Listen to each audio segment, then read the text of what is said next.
एक फुलवा फूलेला काशी, दूसर फूल बनारस हो।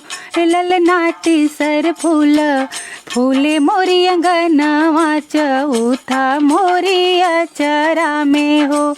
ललना तीसर फूल फूले मोरी अंगनवा, चौथा मोरी अचरा में हो।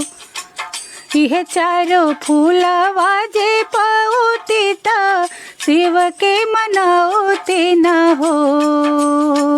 यह चारों फूलवा जे पौती त शिव के मनौती न हो। ललनानी हुरी पैया पड़ती, मगना कुछ मंगती न हो। ललनानी हुरी पैया पड़ती, मगना कुछ मंगती न हो। दूधवा त मंगती दोहने भरा, पुतवा को खिया भर हो।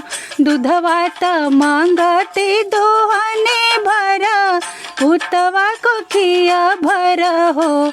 ललना मंगती मो सिर का सिंदूरवा, जनमे अहिवाती न हो। ललना मंगती मो सिर के सिंदूरवा, जनमे अहिवाती न हो। ललना मंगती मो हाथे का कंगनवा, जन्मते अहिवाती न हो। के हुए के दिला प्रभु दुई लाल, के हुए के चार लाल हो।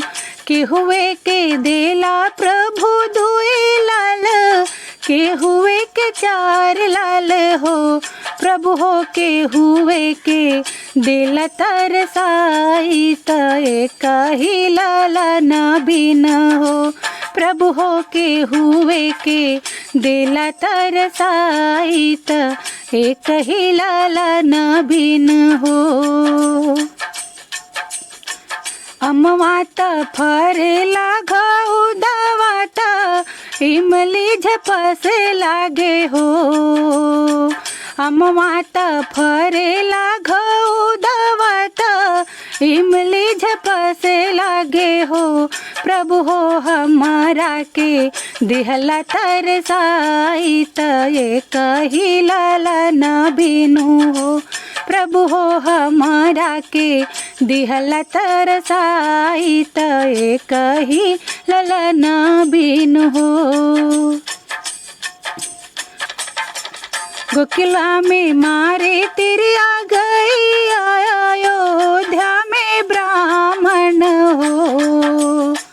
गोकुला में मारे तिरिया गई, अयोध्या में ब्राह्मण हो। तिरिया भयने के जिया तरसवलु, यही से गति हो खेला हो। तिरिया भयने के जिया तरसवलु, यही से गति हो खेला हो। एक फूलवा फूलेला काशी, दूसर फूल बनारस हो। ललना तीसर फूल फूले मोरी अंगनवा, चौथे मोरी अचरा में हो। ललना तीसर फूल फूले मोरी अंगनवा, चौथे फूल अचरा में हो।